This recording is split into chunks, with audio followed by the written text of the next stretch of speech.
नमस्कार, मेरो स्कुल प्लेटफर्ममा तपाईलाई स्वागत छ।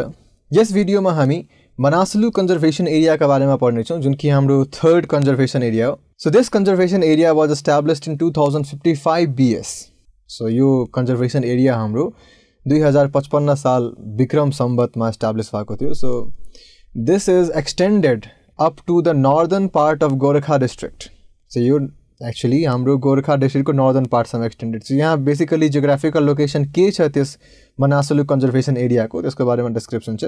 So it's area is 1663 square kilometre, वा यसको एरिया हामी भन्छौँ भने 1663 स्क्वायर किलोमिटर हो भने the major animals of this region are musk deer, snow leopard, तार, नाउर, and the major plants are the different types of pines and other plants of the temperate and alpine reasons.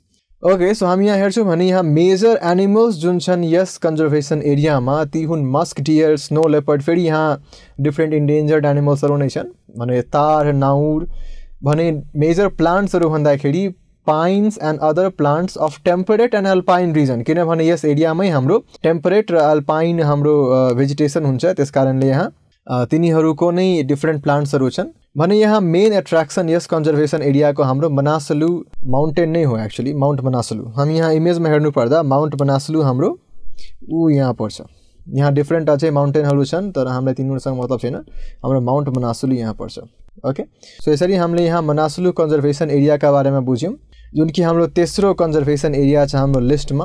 हामी अगाडि बढ्दा अब different अझै conservation एरियाजहरूका बारेमा बुझ्नेछौँ र यहाँ पनि तपाईँ हेर्न सक्नुहुन्छ कि जुन हाम्रो लिस्ट छ त्यो लिस्ट एक्चुअली क्रोनोलोजिकल अर्डरमा छ। अब भन्नुपर्दा जुन हाम्रो पहिलो यहाँ नम्बरमा थियो त्यो सबभन्दा पहिला एस्टाब्लिस भएको कन्जर्भेसन एरिया छ भने जब हामी अगाडि बढ्दैछौँ, सो 2 नम्बरमा जुन हाम्रो कञ्चनजङ्घा कन्जर्भेसन एरिया थियो त्यो हाम्रो दोस्रो एस्टाब्लिस्ड कन्जर्भेसन एरिया हो भने त्यसपछि यो मनासलु हाम्रो तेस्रो कन्जर्भेसन एरिया हो नेपालमा।